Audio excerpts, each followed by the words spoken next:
Thank you all for coming tonight. It's great to see people turn out for this important issue. Before I introduce Bill Wasmuth, our speaker tonight, I wanted to update you a little bit on what the Missoula Advocates for Social Justice are doing. And we have a current struggle going on right now with the Missoula School Board. So this is a real timely issue, and it's important that we get support from the community in Missoula that supports social justice and awareness. The AIDS curriculum in grades K through 6 is currently being reviewed by the school board, and members espousing views of the Christian Coalition have shown up in force at the last meeting, basically wanting this curriculum watered down or abolished altogether. So the next meeting and the final meeting is this coming Tuesday, February 8th at 7:30 p.m. in room 25, which is on the second floor of the administration building, 215 South 6th Street West. So it's really vital, I think, that the school board members hear from the community in Missoula, which believes in educating our youth about AIDS and the life-threatening disease that it is.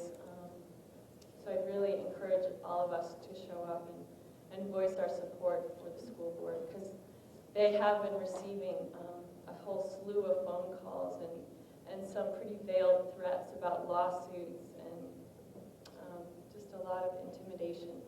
So I think it's important for us to speak out in this issue. Also, just wanted to let you know about an upcoming event, and the date is yet to be determined. But Missoula is honored to be the location of a press conference, which will be announcing the release of a new report, which the U.S. Commission on Civil Rights, based in Denver, will be releasing. And they've been compiling this report for the last few years, entitled White Supremacist Group Activity in Montana. So human rights groups from all over the state of Montana will be convening in Missoula for the release of this report. And this is an issue that the Jeanette Rankin Peace Resource Center and the Missoula Advocates have been real strong in coming up and educating our community about. So that's something to look forward to as well. Also, our social justice film series is in the making. The Missoula Advocates are working with ASUM programming at the University of Montana campus to bring a social justice film series to Missoula. So we will also be advertising when that occurs. So without belaboring, I'll just also invite all of you to sign up. We have a number of committees that are forming to do the work of the Missoula Advocates. There's a lot of work that does need to be done to raise awareness around issues of intolerance, racism, and bigotry in Missoula. The committees are outlined on a sheet, so if you don't feel like you know quite what you want to do for the advocates yet, you can take that sheet and give us a call. Or if you feel like you know what you want to do, you can go ahead and sign up. So that's that for the advocates. And our speaker tonight is Bill Wasmuth, the Executive Director of the Northwest Coalition Against Malicious Harassment, which is based in Seattle. And it's a coalition of human rights groups throughout the 5 northwestern states. Bill got his start in the Kootenai County Human Rights Task Force in Coeur d'Alene, Idaho. And Bill is kind of unfortunately known for his house being firebombed by the Aryan Nation compound in Coeur d'Alene because they weren't happy with his leadership in mobilizing Coeur d'Alene and basically reclaiming their community from this hate group stigma that they were acquiring nationwide. So Bill's been committed to human rights work for years and has also been to Missoula on a number of occasions. So Some of you may have heard him before, but he's always got a wonderful message. And tonight he's going to speak to us, kind of update us on white supremacist activity in the region. So please welcome Bill Wasserman.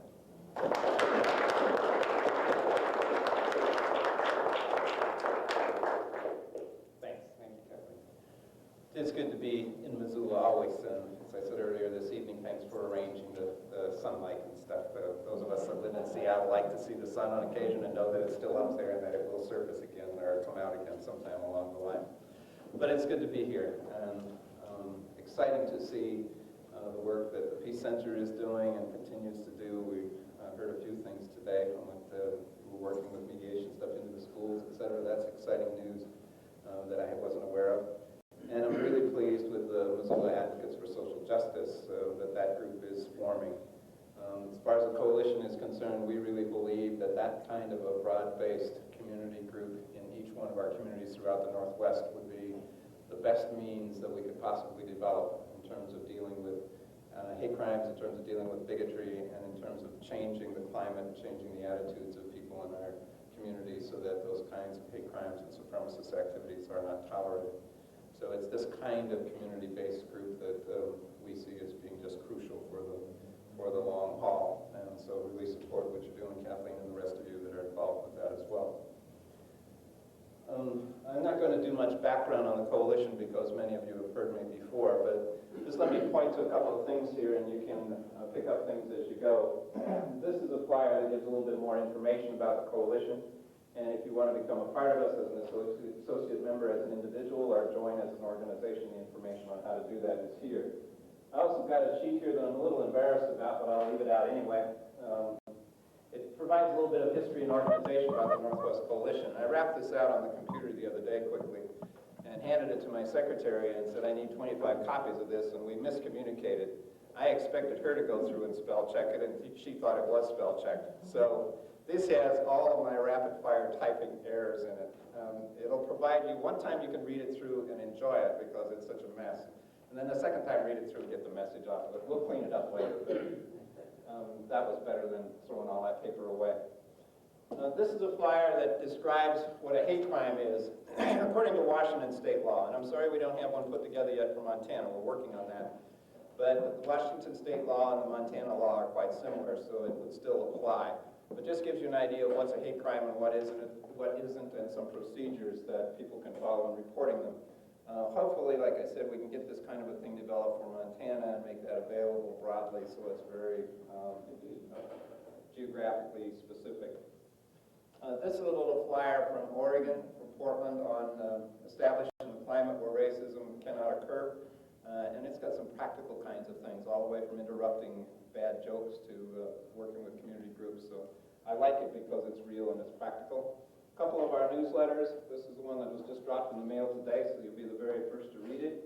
A short summary, and I don't think I have enough of these for everybody, but a short summary of supremacist groups in the Northwest. If somebody's really interested in that, I just put this together the other day for a researcher that wanted some background, and so it's not complete, but it's a start, and it just gives a very brief summary of the different groups that are available, or active, I should say, not available. A reporting form for hate crimes. If you want to modify this and use it for yourselves in this area, you certainly can too. But we like to have crimes reported to us, especially those that aren't reported to police.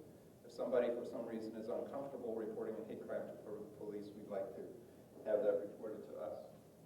A bibliography of some resources, and a resource kind of list there. And the materials here on this side are for your reference if you want to look at them. Many of the ones that are here are on the bibliography. This one is the best in terms of supremacist groups that are currently active in the United States. This is a profile of Justin Dwyer, by the way, who is a skinhead who grew up into an adult racist. We worked with community groups in Kitsap County in western Washington when he was there. He moved to eastern Washington to Stevens County. We worked with him there. He decided after 4 months he wasn't welcome there. He moved into Spokane. I did a presentation this morning at Spokane Falls Community College, and I described him a little bit. one of the students came up to me afterwards and says, well, I see him quite regularly in our place of retail. He comes in with a group of racist skinheads that he's working with again in Spokane, so he's still out and active.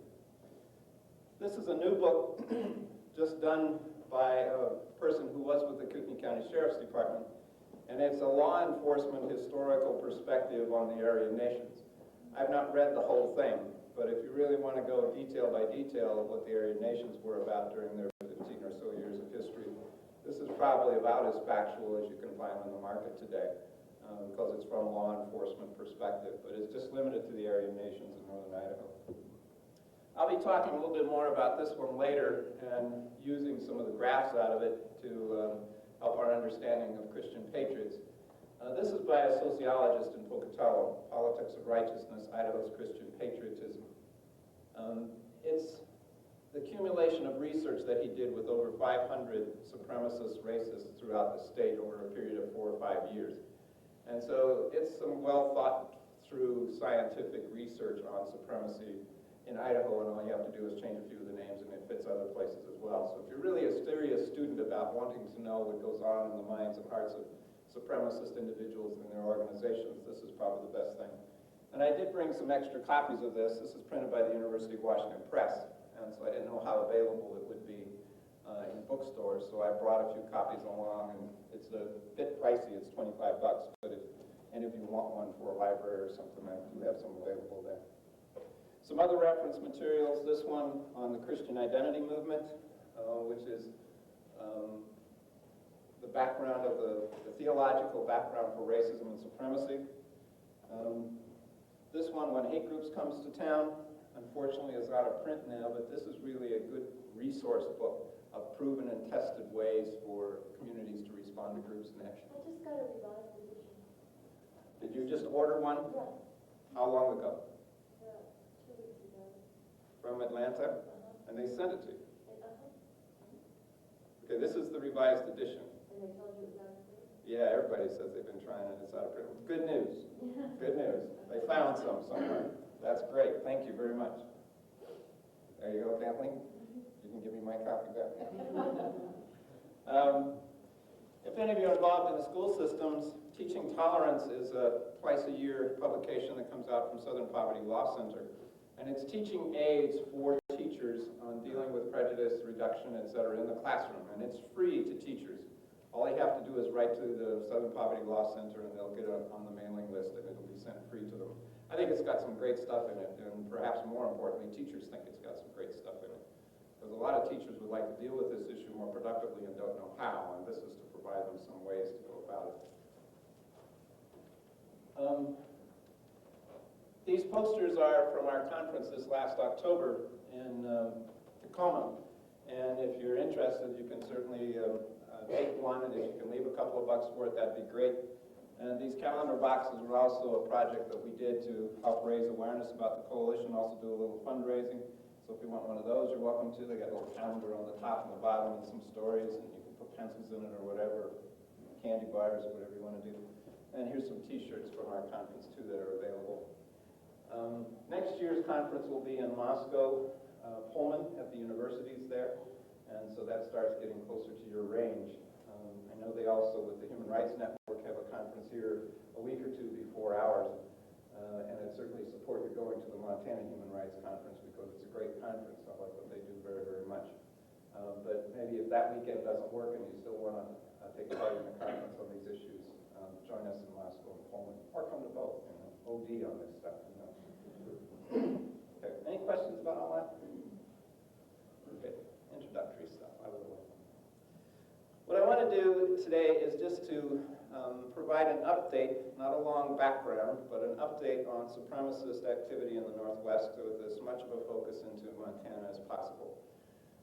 And answer any questions you might have about that. And then when we get to Christian patriotism, using some of the graphs, etc., out of Jim's book, see if we can leave this evening with a little bit more of an understanding of how people get into these groups and a little bit more understanding of where Christian patriots are coming from, what their background really is. So that's my agenda for this evening. I don't know that we said how long we were going to go. Till 9? Well, I said no. Possibly 8:30, 8:45. Let's leave some room for questions.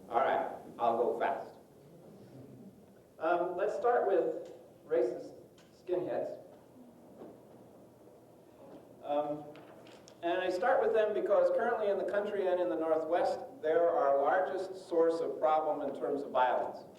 The racist skinheads in the Northwest in the last 18 months have been responsible for 8 murders for which they've been arrested and convicted. 7 murders. 2 in Olympia, 2 in Salem, 1 in Portland, 1 in Tacoma, and 1 in northern Idaho. Not all of these were racial. In northern Idaho, it was 2 racist skinheads killing a third. But 7 murders nonetheless. We're talking about a crowd of people that maybe numbers 300 to 400. That's a lot of murders, a lot of violent crime for that small a number.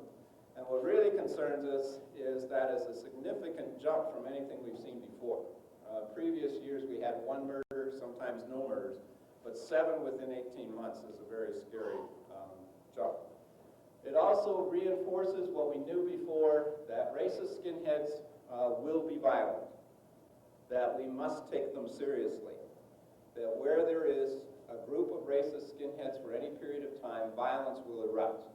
And you're experiencing that now in Montana in Billings, where a group of racist skinheads started distributing flyers like this in January of last year.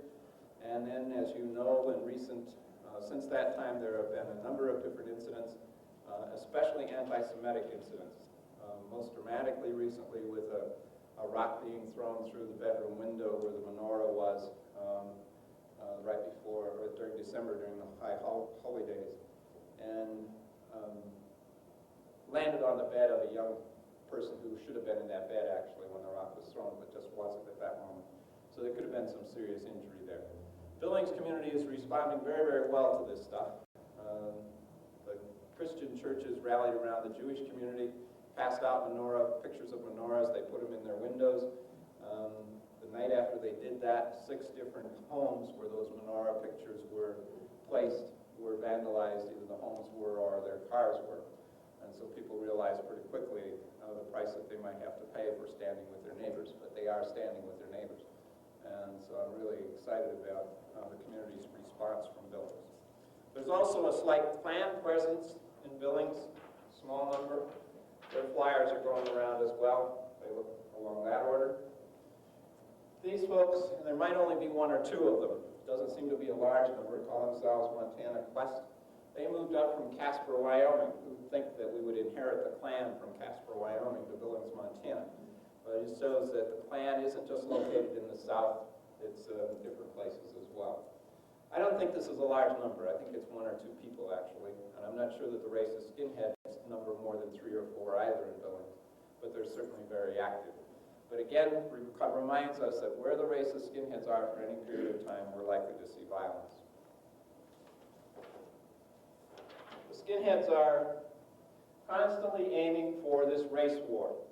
We remember some months ago in Southern California, of all of the different news that comes out of Southern California, not sure which one piece you could remember, but a group of racist skinheads were going after an African-American church, and they were going to firebomb it.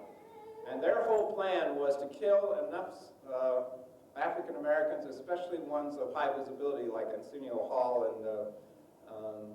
and some others, I can't think of their names right now, so that the African-American community would raise up in revolt and start retaliating against the white community, and the white community would retaliate back, and they'd get the race war going.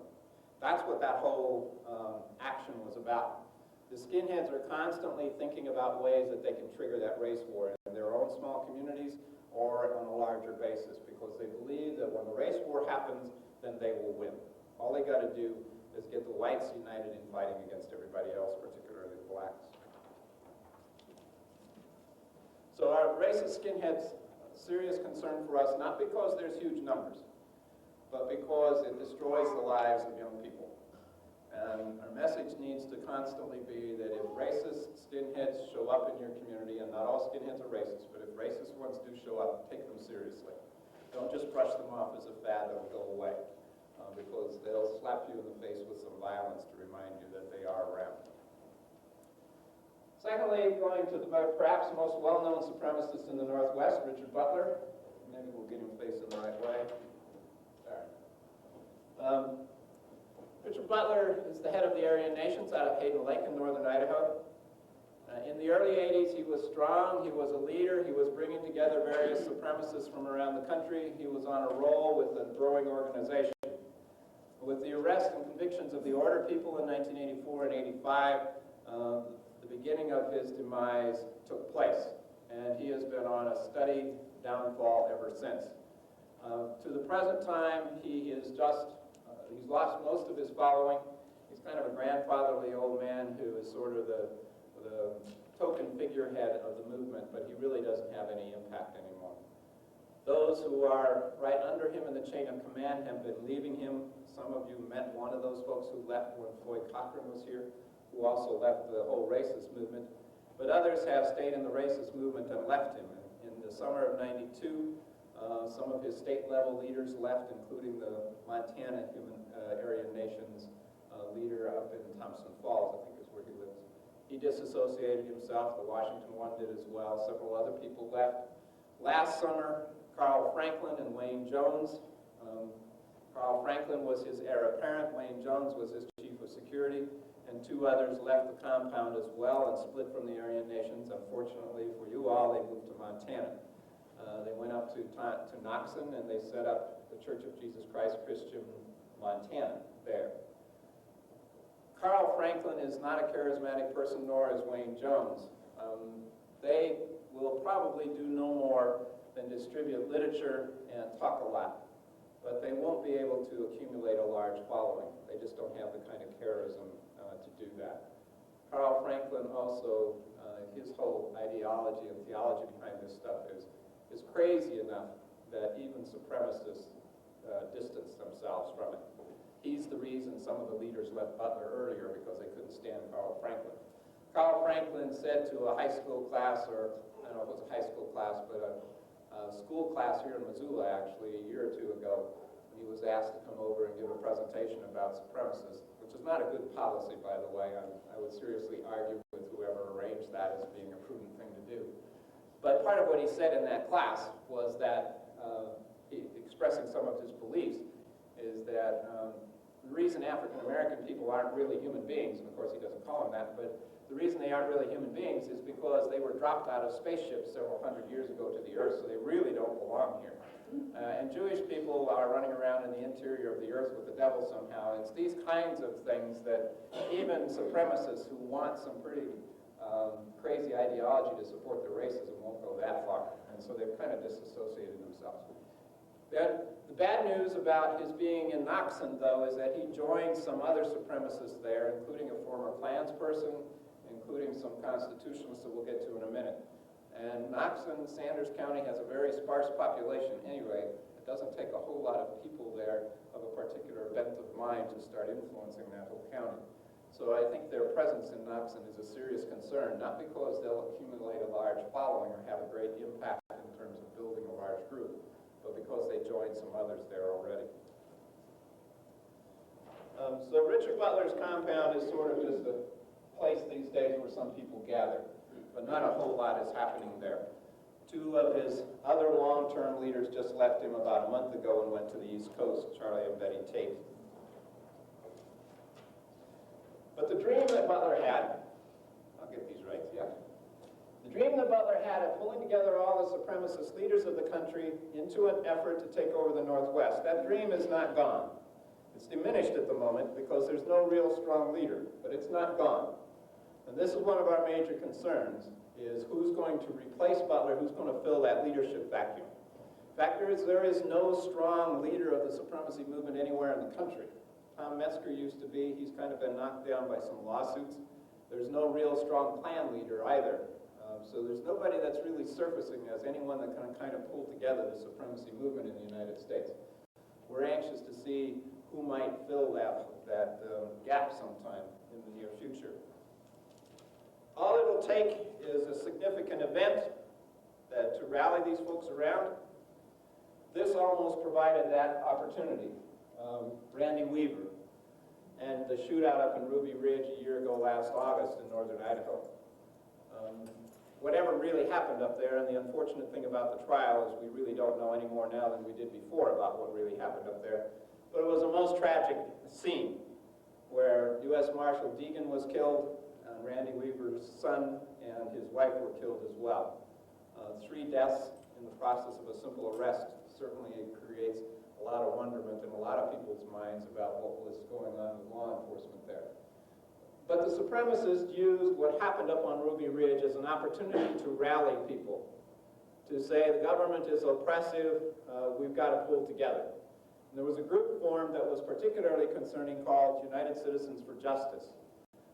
That brought together different supremacists, including the constitutionalists, the Trockmans out of Knoxon, including Chris Temple, who's the head of the Populist Party in Montana, including some out of northern Idaho and eastern Washington as well. And they were starting to reach nationwide, using this and Waco, Texas as examples of government oppression, and that common citizens had to unite to stand up to it, and they started pulling their supremacy into that. The trial ended, as you know, with Weaver and Harris acquitted. Weaver did not make a good hero martyr for them. Add to that the fact that somebody in their interior organization, as I understand it, ran off with some of their money, and the group fell apart. So it doesn't seem to be existing at the moment, at least we don't hear anything about it. But some kind of an event like that still could trigger pulling together the various supremacists around the country. A number of individuals tried using the Randy Weaver event to propel themselves into more leadership positions.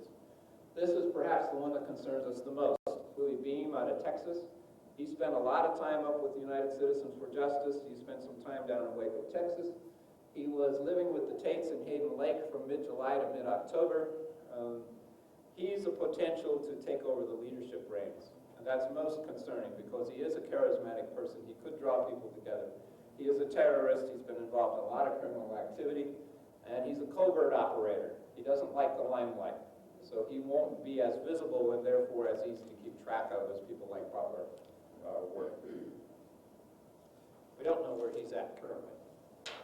Another one that tried to capitalize on the Randy Weaver affair was this man, Pete Peters out of Colorado. He's a Christian identity preacher at LaPorte Church of Christ. When the order folks were on their way to Denver to kill Alan Berg in 1983, they stopped at the LaPorte Church of Christ on their way going and coming. So we know that he's involved in a lot of this stuff. He wants to be the Christian identity preacher leader of the country. He tried to use the Randy Weaver affair as a way to propel himself into it. He's currently in some trouble with IRS in Colorado, so he's spending most of his time living on his ranch in Wyoming and has been toned down a bit recently. This is the other man that tried to capitalize on it. That's Bo Greitz. Bo was the man that negotiated the end to the Randy Weaver standoff and talked Randy into surrendering, and yay for him that he did. That ended without further bloodshed, perhaps. On the other hand, part of the reason he could do that is because he could talk to a supremacist because he is one, and he knew the language. When he ran for president in 1992 on the Populist Party ticket, most of the folks that he talked to were supremacists. They were the ones that invited him to his group. So even though he says he's not a racist, not a supremacist, we have to say, Bo, your statements look racist to us, and all the company you keep is racist and supremacist. Just saying you're not doesn't quite cut it. Bo is a Vietnam War hero. He claims to be the role model for Rambo. He was involved in the POW question for a while with not a great deal of credibility. He's a very military type of man who will solve all the world's problems by a military style. So I heard him on a radio station up in Kalispell, actually, when he was being interviewed there, that his way of dealing with the drug problem was to behead anybody who was dealing or using drugs. And the interviewer said, well, how do you mean that? He said, literally. He said, we need to give police the authority to behead anybody that they see using or selling drugs on the street. He said, there will be blood in the streets, and there will be some heads in the streets, but there won't be a drug problem. Well, the last part, he might be right. I mean, if you do that kind of violence, there won't be very many people left to have a drug problem. But, I mean, the point is he has very little respect for the rights of anybody in terms of how he's going to solve this nation's ills.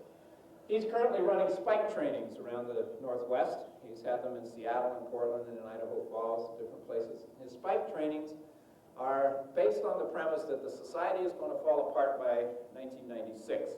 And so people need to train themselves for survival and train themselves to defend themselves against the hordes of folks who are going to come to want to take what you've got stored up. So one of the spike trainings is survivalist stuff. Spike 2 is how to shoot people. It's armament training. Spike 3 is how to break through any locks that exist, because on the other side of locked doors are going to be the resources that you need to survive when society falls apart. And Spike, I don't know what Spike 4 is, but it's being programmed right now. And Spike 5 appears to be setting up compounds, camps, living centers. And he keeps threatening to do this up in Stevens County in eastern Washington or down in Idaho Falls. We don't know exactly where he's going to end up doing it. He's threatening so far. We haven't seen any of these camps. But places where people who have been trained can come to live together, so when society falls apart, they can form a parameter and protect themselves and their survival as stores and come out of this thing at the end. He's concerning to me because he's training people to be violent. And whether or not society falls apart in '96, you have all these people out there who are being fed some pretty crazy stuff and who are trained how to be violent. And any number of things could trigger them into responding. We had another Randy Weaver affair, and there's a whole camp of these kinds of folks in the vicinity, or maybe not even in the vicinity. They could well say, now is the time to go get the government off the back of people and come up with an armed conflict kind of thing. I think what he's saying is pretty concerning. So we're watching him. Yes? Excuse me, are you saying spike? Spike. Spike trainings, as in nail. Yeah. Yeah. Charges $100 a day, as I understand it, and gets a couple hundred people at these things. So he's also making money out of it. And where did you think this goes around? Well, he did it in Idaho Falls, I know. He's done it in Seattle. He's done it outside of Portland. Those are the 3 locations that I know of. In Idaho Falls, he used the public high school. Bill, you say, and we're watching them. Who's we? Is it we in your organization, or? Well, we and others too. I'm sure law enforcement is watching him. If not, we're going to feed law enforcement enough information to make sure that they do, wherever he does settle. And other organizations like the Center for Democratic Renewal, which is a national watchdog group, Southern Poverty Law Center, which is another nationwide watchdog group. We kind of keep sharing information about these kinds of people and gathering the information. We all gather public information. We don't have any private eyes out there doing subversive kinds of stuff, but public information that we can accumulate, have people go to those conferences, et cetera, and figure out what they're doing. What I mean? Yeah, there's people there. Watch and figure out what's going on. I don't do that, but another organization, a research group out of Portland does. And we share the information. He was in Billings last week. Great. I heard that, but I didn't know anything about it, so I couldn't say anything about it. I just heard that by rumor. He was supporting back. Yeah, he and Beckman are tight. Do you know what else he did? No, but there was a short piece in the paper. He was there rallying the troops. There were about 200 people there defending Beckman's house. Okay. That leads us into the Christian patriot stuff, because Beckman is one. Christian patriots, in short, are that group of people who believe that the government is invalid because it's Jewish controlled and because it no longer follows the original intent of the founding fathers of the Constitution. And therefore it should be overthrown so that a legitimate republic government could be put into the United States. Yes? Is that different? You are separating that from the supremacist movement? No, it is supremacist as well. Christian patriot is supremacist. They kind of blend into things. I mean, some of the supremacists are full-fledged Christian patriots. Some of the Christian patriots are full-fledged supremacists. Some of the Christian patriots would be, only loosely associated with anything that's supremacist. So it's kind of another circle that overlaps into supremacy. But it certainly is anti-Semitic. It starts there. And it also generally has a basis that builds into racism. Although they won't be as blatantly racist as Richard Butler is, for example. They won't be as openly, vocally racist. But they believe that the government should be overthrown and that they have a responsibility to do it. And I'll show some of Aho's research on that in just a minute. The Spotlight is their national journal. That's what holds them together. The Spotlight is a publication that comes out weekly. It's a tabloid, multi-page. It has a distribution in the United States of about 100,000. Looks like this. Wherever you see the Spotlight, you know that Supremacy and Racism, Christian Patriot version particularly is right behind it. That's a pretty substantial chunk of paper put together with a fair amount of research to it. You can find it in major news stores. You can find it also in little one-horse gas stations sometimes where people will distribute it. Christian Patriots run the gamut from the Red Beckmans who get involved politically to the constitutionalists up in Knoxon, Montana who revolt against having driver's licenses or putting tabs on their cars, to the tax protesters of the Citizens Bar Association in Medford, Oregon, to the Barrister School of Common Law in Boise, who will show you how to tie up the court system so that you don't have to pay taxes. It runs a whole wide gamut. Posse Comitatus is also involved in that. The posse was strongest in the Midwest during the farm crisis of the 80s, but there are posse groupings in many of the rural areas of the Northwest as well. Posse folks generally are pretty low-key. You won't really hear much about them. They don't display swastikas or those kinds of identification marks. But they just basically have a posture that says that this country is meant to be run by property-owning white Christian males, and everybody else has secondary citizenship. And they start expanding on that. We're in trouble now because Jews control the government and the economy. Therefore, we revolt against the government, throw it over, those kinds of things. They're enjoying something of a rise in popularity these days because they're riding on the heavy anti-government sentiment that's so prevalent in our country. And there's certainly, most of us would agree, I think there is some reason to have some anti-government sentiment these days. Some things aren't running very well. But they're playing on that whole movement and saying, this is the way to fix it. Go our direction. This is the fix that we need. We've got to go back to the Constitution as it was written, without all the amendments that screwed it up. We've got to go back to the Constitution as intended by the Founding Fathers, that granted citizenship to white property-owning Christian males. And everybody else was in a secondary kind of role. This is a much more difficult supremacy movement to get a handle on, to identify, and to counter. Because all too often when you start countering it, it appears like you're defending the government with all of its abuses and mismanagement, etc. So you have to be very careful when you're pointing out to the Christian Patriots to identify, they've got some legitimate complaints. We all got some complaints.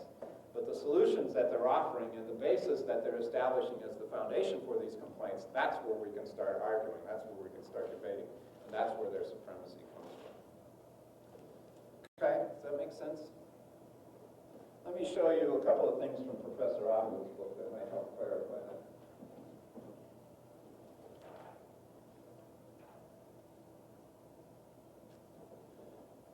He says that a Christian patriot is a person who, first of all, assents to faith in Jesus Christ as Savior through his example or his sacrifice. That's a pretty basic Christian kind of posture. There isn't anything all that unusual there. And believes that the promise of salvation has been given to all human beings. That's pretty acceptable too, until you start realizing that when the Christian patriot folks are talking about human beings, they start excluding some people. They pick up on a Christian identity theology. Christian identity theology says that the Jewish folks are literally the children of a mating between Satan and Eve, and so they are literally the children of the devil. They also say that there is only one seed line that came from Adam of people who are really human beings. And that seed line is the Caucasian race, the Aryans, coming out of the true tribes of Israel. And that all others are descendants of other seed lines and are therefore not real human beings. So salvation has been given to all human beings means all of the lost children of Israel, namely all Aryans, not others. Not all human beings like we would tend to define that. Yes? Sounds like that's the beginning of Jesus. Well, they kind of rearranged that a little. No, if you can start doing some of these other fairly non-historical things, you can also kind of rearrange that Jesus was a Jewish person. They kind of muddle that around a little bit with some of the descendants of Abraham, etc. So they've got it tracked. I mean, and Professor Aho does a pretty good job of explaining how they've maneuvered that around. But of course, we would argue with it. So when they read the gospel, for example, and the gospel commands people to love your neighbor as yourself, they say, we do that. We just define who our neighbor is. And it's only white folks, not anybody else. Believes that only through Jesus Christ can one be saved. We start picking up on some anti-other religion bigotry there, although a lot of people in other Christian churches would say that as well. But then we start getting off track a little bit. Feels duty-bound to reform the world after God's will as discerned in the Bible. That's sort of Christian.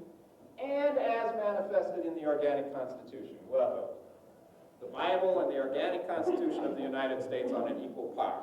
Now we start realizing that we're off on a little bit different track. Even if you could buy all the rest of this as being fairly normal Christianity, or at least a variation of Christianity, now we start realizing what Christian patriotism is about.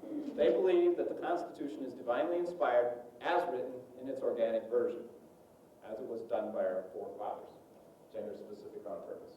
What does organic mean in this context? Pardon me? What does organic mean in this context? Original. Oh. In its organic form as it was originally written by the forefathers and intended by them. Intended as interpreted by these folks, obviously. You know, it gets a little bit. And then a Christian patriot has a moral obligation to submit to secular authority that rules according to God's will as understood above. So, yes, we have to be obedient to authority legitimately established in our society, but it's only legitimately established if it's in coordination with this. The current government is not.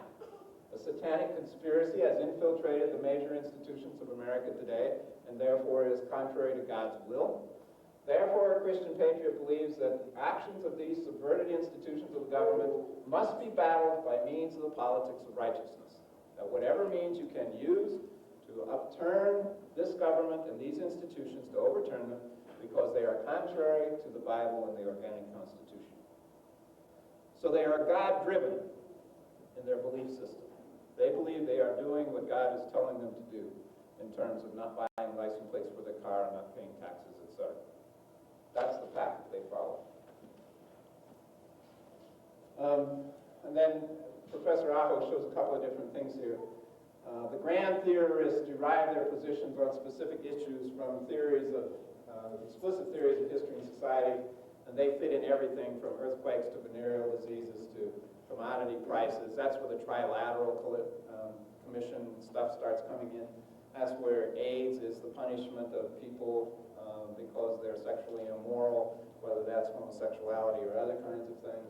They have this grand conspiracy thing that, see, the reason that we are having problems in our society is because we're not doing what God has asked us to do. Therefore, if we get back to what God has asked us to do, all these problems will go away. So we don't have to address the problems. We address this basic foundational difficulty that we're dealing with, and then the problems all go away. And some of them link their specific problems with more specific things. School textbooks, abortion, sex education, those kinds of issues that we see coming up from the Christian Coalition as well. But we do need to maintain a very solid line of delineation between the Christian patriots, Christian identity supremacists, and the Christian Coalition. They may at times express their viewpoints as similar points of view, but the foundation theology that they use to get to those viewpoints is entirely different. The supremacist Christian patriots use Christian identity theology, which is its own particular version coming out of British Israelism of the 19th century. A fundamentalist Christian Coalition believer believes the Bible, doesn't go into this organic Constitution stuff, doesn't go into all the crazy theories about the lost tribes of Israel, etc. That's Christian identity stuff, not Christian Coalition kinds of things. So we shouldn't confuse those two at all, even though at times the end result looks very similar. Does that make some sense? Yes, sir. I'd be interested in hearing more about how you see Fred Beckman fitting into all of this. In particular, what has he said that would provide an indication that he is something other than simply being maybe an anarchist or somebody who hates tax? I don't have racism coming into what? I don't have those specific things right in front of me, but one of his writings has some very explicit anti-Semitic stuff in it. And when you see that kind of anti-Semitic stuff, you start seeing this pattern of Christian patriot. The fact that Bo Greitz is there supporting him says to me that he's got some ties in with this whole organization. And I know that some people who have researched it more thoroughly than I have see additional kinds of ties between Red Beckman and the Christian patriot movement. So the only ones I know of for sure is I've seen the quotes out of his book in terms of the anti-Semitic stuff. What kind of stuff? That's something, the one that I saw, as I recall, and I'm not going to do a direct quote, but it's along the lines of, if the Holocaust did happen, it was just rewards to the Jewish people because they killed Jesus, kind of thing. That sort of universal anti-Semitic stance. I think he's also got some things in there that start tying the Jewish control of the government and the economy, that sort of Christian patriot stance too. Okay, I'm sorry I can't be more detailed about that.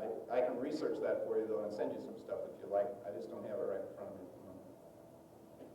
Okay. I wanted to share this one with you too.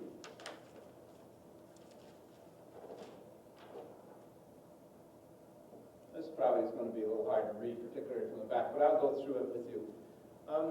One of the things that Professor Aho wanted to try to figure out from his research is how people got into these groups. What drew them in? Where did they come from? And he came up with some interesting conclusions. One of them was, for example, that it was a myth to believe that people in supremacy movements were uneducated. He found out through his research of over 500 contacts, which is a fairly substantial grouping, that the average education level of Christian patriots was equivalent to the educational level of people in the general population. Some of them had PhDs, some of them had high school degrees, diplomas, some were dropouts, but they weren't the entirely uneducated group that we sometimes want to label them as being. He also found out that they came from relatively stable families. Some indeed were products of families that were in difficulties, but many of them were from relatively stable families. So some of the stereotypes that we've developed, or myths that we've developed in terms of where these folks come from, simply didn't hold up under his scientific examination. He did find, as he developed this, though, and sociologists love these kind of charts, but what he did find out is there seems to be a pattern that these people followed in their journey towards supremacy. And he found that many of them started out in a conservative or fundamentalist church, that that's their background. Their initial contact with religion was a very fundamentalist or conservative group. And from that basis, they could then start making some choices. Some chose not to be socialized in that same kind of conservative milieu, and others followed up their fundamentalist Christian church background, conservative church background, by being socialized into a fundamentalist kind of viewpoint of society generally. They took that next step. And then from there, some of them reconciled that with the whole world. Others started to see that their viewpoint of the way the world should be, because of their fundamentalist background in terms of religion and their fundamentalist perception of society, was not in agreement with what society was like. There was a major, major conflict there. Some of them said, okay, I can't stand this, so I'm going to run away from the world. They escaped it, went out on their own somewhere. Others said, I've got a responsibility to change it. I've got to bring this world in agreement with my belief system. That's my challenge, that's what God wants me to do. Then when they became a seeker of change, some of them did not have an opportunity to tie up with other people, but some of them did. And this is where they start heading into supremacy movements. Because they'll start tying up with other people who share this same kind of dichotomy between what they believe is right and what the world looks like, and they're convinced that they need to change it. It's easy then for somebody to come along and say, you can't do this by yourself, but join us and you can. If If you join our group, we share your beliefs. And together, we can impose our standards on the rest of the world. We can make that change. That's where Christian patriot groups, supremacist groups, really start forming in his analysis. And then the person, when they get acquainted with this group, either rejects the invitation, moves off on their own, or becomes a member of the group. When they become a member of the group, then they start increasingly forming their own narrow perception of the world. Because now the only voices they're hearing are voices that are saying the same thing that they already believe. And everybody else is the enemy. So whatever anybody else says is wrong. And their only input comes from that group of believers who share the same kinds of beliefs. They get deeper and deeper committed to the movement. This is why you can't argue somebody out of the movement, generally, because they won't listen to you. When they get this far, they're already believing that any argument you have has got to be from the devil, and so they won't listen to you. You can't really argue them out. Professor Otto is now also doing a thing about how do you get people out of it. And basically he's finding out you can't do it by arguing, you kind of have to backtrack this whole series of steps, walk it back through. And the only one that can do that, he found, with a supremacist is somebody who befriends them or more successfully falls in love with them. Somebody who does not share this viewpoint, who befriends them or falls in love with them. And so the person has to start challenging these things that they've come to accept, and they start backing their way right back up these steps. That's a difficult way to get anybody out. I find that a little hard to do. I like some of the things that he put into this, and I'm glad that he did this chart, because I think it helps us realize that there are a number of steps that people go through, and that we can really help interrupt this process anywhere along the line. That if we understand this a little bit, and if when we encounter somebody who's headed into this direction, we can't just back them up, all the way. We can't skip all this. If they're at this level and they're looking at this decision, we can help them do some of this stuff and steer them away from the group that's going to support them. But they've already made a number of these jumps. And so if we just start saying, your fundamentalist conservative religious background is for the birds, and let me talk to you about a better viewpoint of the world, they're already past that stage. They aren't going to listen to that right now. What they're looking for is somebody to support their fundamentalist stance if they're already down here. So we can't argue with them on this level. What we've got to do is start saying, well, you want to change the world. Let me show you some ways we can change the world. Well, let's start changing it in some positive directions rather than falling into this kind of group that's going to change it through violence. And then you start dealing with these things step by step and backing them out of it. But you can't do it by arguing at a level that they've already gone through and passed. I mean, you can't do that as an absolute either. But what I'm suggesting is they're meeting people on different levels. You argue with them and work with them on the level that they're at, not on some level that we might feel most comfortable debating with them. All of this is much better presented in Professor Aho's book. This is only just a touch of it, but I wanted to provide you a little bit of a basis of what a Christian patriot really believes and how they got there and what kind of steps they've gone through based on his research. So that's why I thought I would share these two things with you. The supremacy movement in the Northwest still has relatively small numbers. 300 to 400 racist skinheads. Richard Butler has a mailing list of 600 currently, but that includes a lot of people that aren't sympathetic to him. We guess maybe 1,000 people that are involved with Christian identity in one form or another, and maybe another 1,000 that are involved in Christian patriotism in some form or another. Those are rough numbers because we can't actually go out and count them, and many people don't self-identify anyway.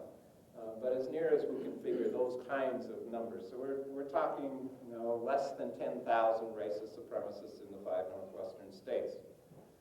The problem is that relatively small number of people often create a great deal of difficulty. The racist skinheads are violent. The constitutionalists can affect our community, as they sometimes have done down by Belgrade by simply tying up the court systems there. The Richard Butlers of the world can create a climate in a particular community that affects actually millions of people. There still are literally millions of people in the United States that would never go through Hayden Lake, much less stop there for a vacation or anything, because of the kind of image that's been created about that place because of Butler's presence. It's a false image, and you would be, people of color and others are very welcome there, and have chances of being assaulted there are less than they would be on the streets of Seattle, for example. But nonetheless, the image is there. And so he has had impact on literally millions of people who changed their plans or would not show up in a place like that. So they can have a large impact, even though their numbers are relatively small. I don't think we should go around looking over our shoulders hoping to spot a supremacist. For the most part, most of us won't ever run into one because they do tend to hang out amongst themselves. So we generally won't run into them. But I think we do need to be aware that they're there. And we do need to support law enforcement and others to stop their criminal behavior when that takes place. Because a lack of information can either help us to create a monster where there isn't any, or stick our heads in the sand and ignore one where there is. So. Any questions at this stage? Sure. I'm Mary Thorndike, and I'm on the steering committee of the Missoula Advocates for Social Justice. And I'd just like to take this opportunity to pass the hat and ask you to support the work that we're doing here in Missoula on these issues. We're a real new group. We're all volunteer at this point, and we have a lot of expenses just with the work that we are doing at this point as we're starting up the organization. And so we're asking for your support in a variety of ways, both financial support and also help doing things. And I want to add to Kathleen's pitch earlier to consider signing up to join one of our committees or sign our mailing list if you want to stay informed about what we're doing. And an essential part of community support for this kind of work is financial support to pay the bills, pay the phone bills, pay the Xeroxing costs, allow for us to develop the programs and activities that we're trying to do for this community. So I am going to pass the whole basket, and please commit what you can to this effort and to getting a group going in Missoula, and thanks a lot for your support. I'll certainly encourage you to be as generous as you can if they need it. So, yes. About this issue, will you be the kind of leader that can come back and say other things? No, not amongst the supremacists. He's sold out as far as most of the supremacists are concerned, Jeff. Since most of the supremacists believe that the government is invalid, to run for political office within that government is to sign up with the traitors. And so David Duke, by running for the government, really running for office, really in the eyes of most supremacists, sold out to them. David Duke seems to have done what he wanted to do. He got national visibility, he stroked his ego. He's actually settled into a real job for the first time in his life. I think he's selling real estate or insurance or something like that. He's never legitimately worked a salaried position before. He's always made his money through his racism and his supremacy.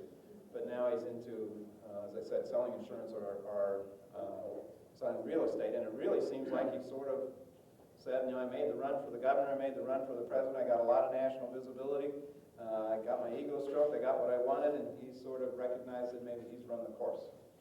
So I don't think he's going to be a major leader in the future amongst the supremacy movement. That's my own judgment at this stage. And we certainly haven't heard anything from him since the summer of '92.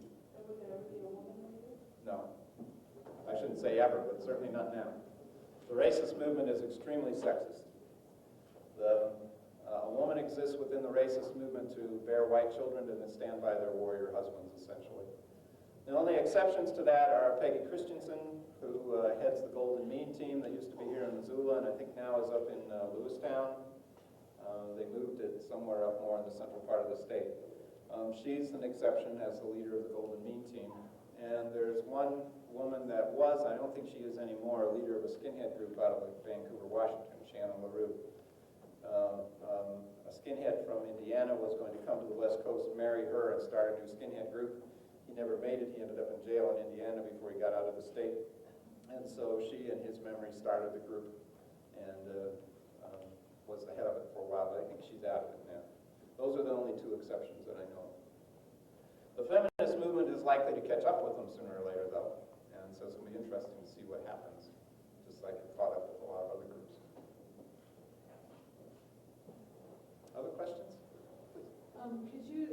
again the Christian identity and Christian patriots, and also based on some information that I just received when I was in Portland a couple of weeks ago, I heard that the skinhead movement was actually dying. Is that true? Portland has been the center of the racist skinheads since the early 80s for the Northwest. And it currently in Portland is decreasing. There are fewer numbers.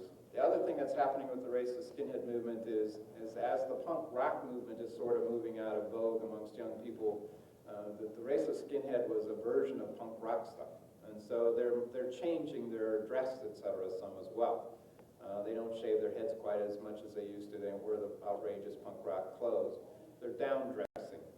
Some of that is because the punk rock movement is going on, and some of the dress that the racist skinheads had as their own identity has now become the in thing. It used to be you could just walk around and look for Doc Marten boots, and whoever had Doc Marten boots on was a skinhead and a racist skinhead generally. But now Doc Marten boots are the in thing amongst young folks. So you see people of color wearing them, you see everybody wearing Doc Marten boots. So as some of their dress styles have been taken over by other people, they've kind of moved on. They also realized, I think, at least I'll give them credit for this much smarts, that their outlandish dress identified them too readily. They could never be dressed that in the way they were in Portland. They could never get that kind of dress through in Billings, Montana. I mean, they'd stand out like a sore thumb. So they've down-dressed all over the country. It seems like the numbers are decreasing in Portland right now. They're on a downswing, and the hate crimes in Portland are down as well. But we're seeing a lot more racist skinhead activity in the Puget Sound area of western Washington. Much more this last year than we've seen before. And I am concerned because of the 7 murders that I mentioned in the last 18 months. That's definitely an increase of violence level. So until I see that violence level decrease, I'm not willing to say that the skinhead movement is diminishing. They're shifting from one place to another. It's an extremely mobile population. It's extremely hard to get tabs on because they change very quickly. They change names, they change affiliations, they go from this group to that group.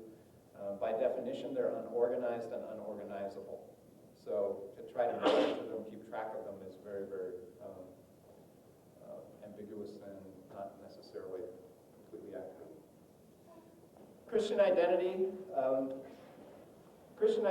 theology starts from the fact that they believe that the lost tribes of Israel in Old Testament times weren't really lost, but rather they migrated around the Mediterranean up into Europe and became the ancestors of the modern Europeans. So the descendants of the tribe of Dan are the people of Denmark. Other tribes are the ancestors of the people of Germany and Ireland and Italy, etc., all of Europe in that area. Then that group of true Israelites, who are the inheritors of the promises of the Old Testament and the New Testament, the promises of the gospel as well, look to the United States, to the Americas, but particularly the United States, as the promised land. The United States was given to the true Israelites of Northern Europe as the promised land promised in Old Testament times. And so it was their God-given, Christ-commanded responsibility to move into the United States, take that over as a white Aryan homeland that was given to them by God. They failed because they were sinful. And because they were sinful, God allowed the Jewish folks to take over the government, and God allowed the invasion of the mud people, which is their term for people of color, for immigration. And so now there is a call in Christian identity theology to again be true to God and to reject the sinfulness of their past. And if they do that, they will then again inherit this white Christian nation. And Richard Butler says, if we are true to God's call, then we can start by taking over the Northwest. The difference between Richard Butler's form of Christian identity and some other forms of Christian identity is that he believes that God commands him to do it, so that by any means necessary, they are to recoup the Northwest as step one to recouping the whole country. And they can kill, murder, do anything else in the process of accomplishing that goal, anything they can get by with. Some other Christian identity groups, such as Pastor Schatz out of Spokane, same basic theology, but they say if we are true to God, God will do it for us. We don't have to be militant in the process of accomplishing the goal. So you have a non-militant or a non-violent version and a violent version. Butler is the violent version, and some others along his track. Some others preach the same theology of racism and bigotry. They just don't advocate the militancy that Butler does. So that's a basic thumbnail sketch of Christian identity theology. Does that help? Okay, good. After what happened to your house, do you look over your shoulder a lot? No. I do some normal precautionary things, and live out of post office boxes and things like that a little bit. But I don't. I made choices the night after my house was bombed, and I continue to make those choices that I'm not going to live in fear. Because if I live in fear, they've won. And I just refuse to do that.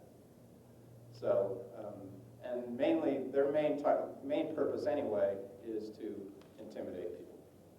For the most part, they have not done that much action. And it's always a little strange coming from me because my house was bombed. But as a matter of fact, the supremacists make a lot of threats, but very, very rarely carry those things out in actual action, particularly Richard Butler's folks. The skinheads do, but Richard Butler's folks don't. So I don't live in lots of fear. And there's so many of us anyway. I mean, there's a large group of us that are involved in this work, and that large number is our defense. Because, who are they going to come after? If there's any number of us that they should come after, we're that concerned. I am a little disappointed, though, because normally when I'm in Missoula, I'm picketed, and I don't see them around tonight. So the Church of the Creator folks are usually out front of the door, and they aren't here tonight.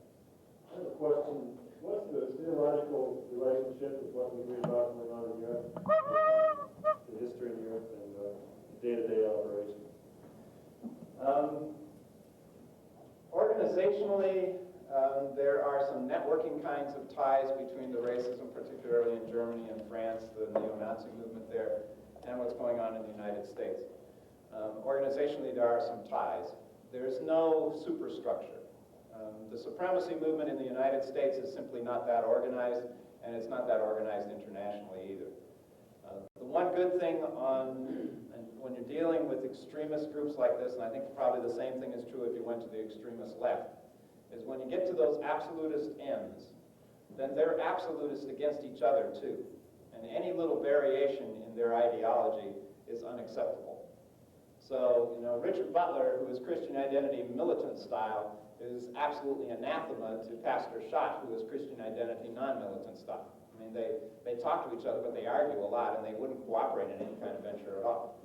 So, sort of by their absolutist, extremist position, they keep themselves from being very capable of being organized. That's why what Butler was doing with bringing together all the supremacists in the early 80s was such an unusual feat, because nobody else was really able to do that much.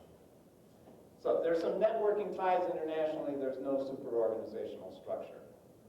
Theologically, Christian identity theology started from Europe with British Israelism, and as far as I know, the theological structure in Europe is the same as it is here. They base it on Christian identity theology. If you ever get a chance, Lenny Zeskin, who authored this thing on Christian identity movement, is the research director for the Center for Democratic Renewal, and he comes to Montana quite frequently. He's usually at the network conference in Great Falls. He spends a fair amount of time internationally dealing with these issues, and if you ever got a chance to get him for a program and have him talk specifically about the ties between the European scene and the American scene, he's the one that's got the actual information. There are strange bedfellows, though, that do come together. Do you foresee any kind of a process or something that would be in their favor that would bring them together? Yes. It could be something like the Randy Weaver affair. Like I said, that was close. That was very close to being able to be a unifying effect. It could also be an economic collapse. If the country went into a major depression, I am very convinced we'd see a resurgence of supremacist activity, and we'd see a unification of the supremacist activity. So it could be something major like that. It could be a relatively minor event in terms of the grand history of things. 3 people dying is not a minor event in my book, but a relatively minor event like the Randy Weaver affair that will serve as a catalyst to bring people together. I don't know what could happen, but I know that those things can trigger them. give them a common enemy and that they will unite. And if there's a charismatic leader that shows up at the same time that's able to provide the focus for them, then we could have some serious trouble with them as a whole group rather than just dealing with them individually. That's true. Please. I don't know that much about the Mormon church, but you see a lot of supremacist activity in Mormon areas, or is that religion that lends itself A breakout to a supremacy group. You know, like, oh, Christians are supremacists, but that base lends itself to these groups. Professor Avalos has got some interesting things to say about that. And the basis of it is that Mormon theology comes from the same British Israelism that Christian identity theology does. The Mormon church, though, leadership has historically been trying to pull the church away from the racism that sort of follows up to the British Israelism roots. And they keep tugging away from it. I'm not an expert on Mormon theology at all, but I do know that somewhere in the 40s, 50s, 60s, somewhere in there, they started accepting African American people within full membership into the community of the Mormon church, whereas before they weren't. So they made some changes along the line. The Mormon church now is struggling with a lot of the same kinds of issues in terms of social justice, racism, bigotry, homophobia, as a lot of the other churches are. And I don't think it's fair anymore to label them as any more bigoted than a lot of others. We do see a disproportionate number of former Mormons in some of the supremacy groups. It seems like if a Mormon heads toward a fundamentalist stance within the Mormon church, that sometimes they quite easily transfer over to the other form of theology that comes from British Israelism, namely Christian identity. So you'll see some ties with some fundamentalist break-offs of the Mormon church with the Christian patriot, Christian identity movement. But the leadership of the church certainly disassociates itself from that and will get pretty serious about it. Bo Brights is a Mormon convert. And when he started doing some of his outlandish things in relation to the election before November of 1992, the Mormon leadership started clamping down. And they threatened people with excommunication if they voted for Bo Brights or supported him publicly. And I think they also threatened Bo. I don't know if they actually did excommunicate him or not, or if he cares if they excommunicated him. But they were not happy at all that he was using his Mormon ties as a way to promote his candidacy, and they rejected that. The Mormon church generally tends, as much as you can generalize on the whole body of people like that, generally tends to be more conservative. And so they're going to be on the politically conservative side, which sometimes puts them not in the forefront in terms of human rights kinds of issues. On the other hand, Idaho, which is pretty controlled by Mormons in the legislature, at least heavily dominated there, or heavily populated, I should say, Idaho has the strongest set of laws against supremacist groups of any nation, any state in the country. And so when the Mormons were backed up against the wall, on that issue, they voted right. We have an interesting thing happening in Idaho. I said we, I'm from Idaho originally, and I still claim that as home in many senses, even though I live in Seattle, in that the most likely governor of Idaho next year is Native American, Larry Eckelhoff. He's currently the Attorney General. He's going to be running for governor, and he's the most likely winner at this stage of the game. He's Native American. He's Democrat, but moderate to conservative Democrat, and he is Mormon and very well respected in the Mormon church. He's a very high elder in the Mormon church and very well respected. It's going to be an interesting combination, and he's extremely anti the gay initiative. As Attorney General, he's issued several opinions on the gay initiative that's being put out for, the anti-gay initiative that's being put out for signatures right now. He's issued several opinions that say that this thing is flawed from the word get-go in terms of being unconstitutional state-wise and federal-wise. I mean, he's absolutely debunked that thing with very thorough, very legitimate legal kinds of arguments. So he's anti-initiative and plus those other things that I said. Politics in Idaho this coming year is going to be very interesting. Very interesting. Well, what's happened in Idaho that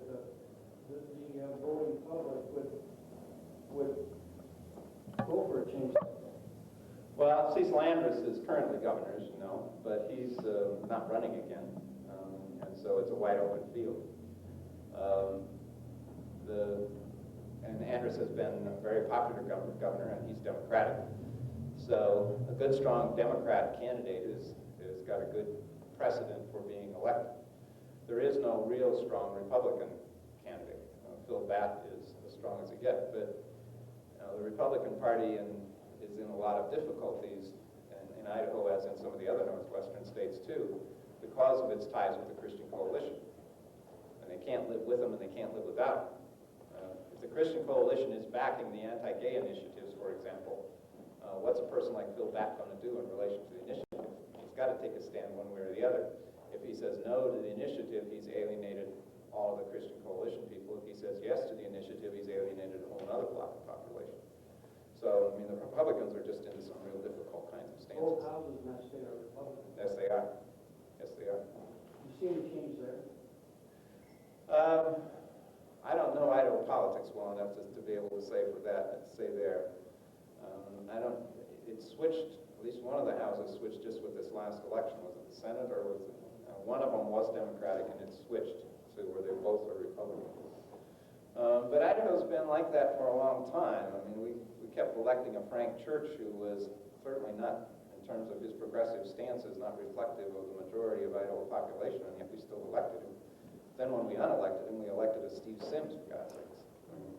Talk about going from one end of the political spectrum to the other end. And no major catastrophes happened in Idaho between those two votes. It's hard to say what happens with Idaho politics. I don't know. Can you tell me how much of this violence activity that you've been documenting is against Native Americans, or roughly a percentage? In terms of trying to document hate crimes, we don't get good records at all from Native Americans. They've been beat around for so long, it seems, that when they're assaulted or the victims of hate crimes, they simply don't think that there's any point in reporting to anybody. And so we're working on that, but we've not yet established a strong enough trust relationship with a lot of the Native American tribes to be able to really get accurate figures on what's happening to them. We have 2 Native Americans on our board of directors, and so we're headed in to help them to make some progress there. The Native Americans also frequently feel like, while hate crimes and that sort of things, those sort of things are a concern, that they're fighting for their survival. And so they have more important life-threatening kinds of issues. Yes, they care about a specific assault here and a specific assault there, but they're concerned about the survival of their people. And so they tend to not put this high on their priority list. And I think I can sympathize with that. I can understand why. In terms of them being the target of supremacist groups, the Richard Butlers of the world and others don't pick on them. Their primary targets are African Americans and gays, particularly stereotypical, identifiable, perceived gays. They will also attack Asian Americans. The supremacists are starting to target Hispanics more and more as the Hispanic population in the Northwest increases, and a Jewish person if they can identify. But Native American, Asian are not the top of the supremacist list of targets. But there are other groups that are not associated directly with the Richard Butlers of the world and that level of supremacy, but have a supremacist stance in relation specifically to Native Americans. And that's groups like All Citizens Equal and PAR and some of the others that are operating here in Montana as well as in Wisconsin and Washington State. A lot of times under property rights dispute questions or under water rights dispute questions, these groups form. But the ultimate goal of the groups is to destroy the treaties and to break the treaties that were made with the Indians one more time and to take more things away from the Native American people. And I know that the treaties, et cetera, on water rights and property rights are extremely complex questions, and there's a lot of history there, and I'm not proposing simplistic solutions at all. But I also know that ACE and PAR and some of those groups, their solutions are to the advantage of one group of people and the disadvantage of the Native American population. So there are some supremacist stuff specifically aimed that way. Does that help? Good. used up our time. Thank you all very, very much. I'll stay around for a little while if any of you have individual questions, and help yourself with this literature and look at any of this. And if you want to get any of these things, just use the box that's standing there as a place to throw whatever you can to pay for them, and we'd appreciate it. Thanks very much. See you again sometime.